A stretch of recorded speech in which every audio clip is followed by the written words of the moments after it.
नमस्कार साथियों, हमारे YouTube चैनल एजुकेशन विद तज्जु में आपका हार्दिक स्वागत है। साथियों, अभी वर्तमान में राजस्थान कर्मचारी चयन बोर्ड की ओर से आयोजित राजस्थान लाइब्रेरियन भर्ती 2025 के फार्म भरना स्टार्ट हो चुके हैं। ठीक है, और इस वीडियो में इस भर्ती से संबंधित इसकी पात्रता, इसकी योग्यता, इसका सिलेबस जो भी है वो मैं आपको सभी बताता रहूँगा। आप अंत तक इस वीडियो में बने रहे, और यदि आपको हमारा वीडियो पसंद आता है तो आप इसको लाइक करें और अपने दोस्तों को शेयर करें ताकि वो भी अपना लाइब्रेरियन का फॉर्म भरवा सके। तो चलिए शुरुआत करते हैं आज इस वीडियो में। सबसे पहले दोस्तों हम बात करेंगे इसमें टोटल पदों की। तो साथियों मैं आपको बताऊँ, इसमें जो टोटल पद है 548 है, और इन 548 पदों को भी दो कैटेगरियों में बांटा गया है, एक टीएसपी और दूसरा नॉन टीएसपी। वो मैं वीडियो में आपको आगे बता दूंगा। ठीक है, उससे पहले हम बात करते हैं इसकी फॉर्म भरने की डेट की। तो साथ ही इसकी जो फॉर्म भरने की डेट है वो 5 मार्च 2025 के फॉर्म भरना स्टार्ट हो चुके हैं। उसके बाद हम बात करते हैं इसकी लास्ट डेट की। तो इसकी जो लास्ट डेट है वो 3 अप्रैल 2025 की लास्ट डेट रहने वाली है। ठीक है, उसके बाद हम बात करें इसकी फीस पेमेंट डेट की।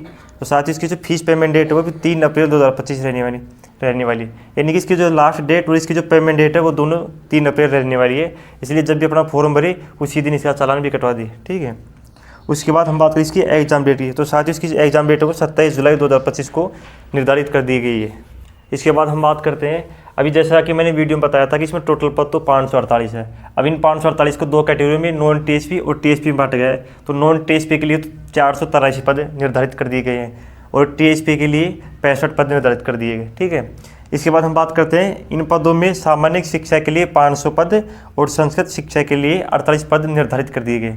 यानी इन 548 पदों में से 500 पद तो सामान्य शिक्षा के लिए और 48 पद संस्कृत शिक्षा के लिए निर्धारित है।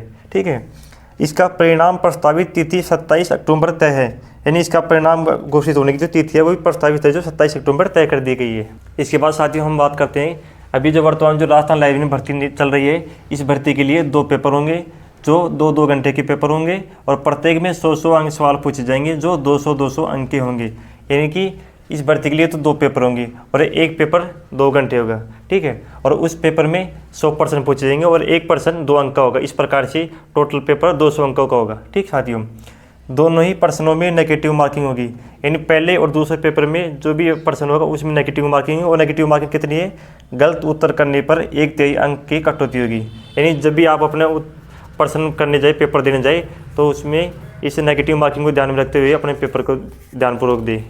इसके बाद साथियों हम बात करते हैं कि जो राजस्थान लाइब्रेरियन जो भर्ती चल रही है उसमें एप्लीकेशन फ़ीस क्या रहने वाली है।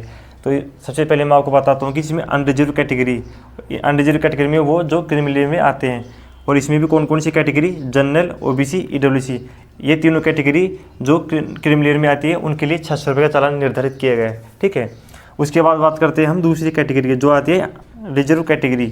ठीक है, रिजर्व कैटेगरी में कौन, जो नॉन क्रिमिनल में आते हैं, और इसमें भी SC ST OBC EBC PWBD and other reserve category जो नॉन क्रिमिनल आती है उसके लिए 400 रुपये का चालान निर्धारित किया गया है। इसके बाद साथियों हम बात करते हैं, यदि आपका फॉर्म गलत हो जाता है किसी कारणवश से तो इसकी करेक्शन फीस है उसका चालान 300 रुपये रखा गया है। ठीक है, उसके बाद हम बात करते हैं इसकी पात्रता मापदंड की। साथ ही इसकी जो पात्रता है ये है कि लाइब्रेरी साइंस में डिप्लोमा या डिग्री के साथ में वरिष्ठ माध्यमिक शिक्षा से पासिंग होना चाहिए। दूसरा नंबर पे है कि हिंदी देवनागरी फॉन्ट में कार्य करने का उसके पास में ज्ञान होना चाहिए। ठीक है, और तीसरा है कि राजस्थान संस्कृति का ज्ञान होना चाहिए। यानी ये जो पात्रता रखता है वो राजस्थान लाइब्रेरी भर्ती का फॉर्म भर सकता है। इसके बाद साथियों हम बात करते हैं इसकी डॉक्यूमेंट से संबंधित। तो साथ ही मैं आपको बताते हैं डॉक्यूमेंट तो 10th की मार्कशीट, 12th की मार्कशीट, लाइब्रेरी साइंस में डिप्लोमा या डिग्री होनी चाहिए। ठीक है, उसके पास में आधार कार्ड और अपनी SO/ID में जिसमें पहले से OTR कटा हो वो ले जाकर के अपना मित्र से फॉर्म भर सकता है। और जिसका पहले SO/ID में OTR किया हुआ है उसके चालान फीस है वो नहीं लगेगा, और जिसका पहली बार OTR कर रहे हैं उसके लिए 400 रुपये और 600 रुपये लगेगा। तो ये अपनी ध्यान रखने वाली बातें हैं।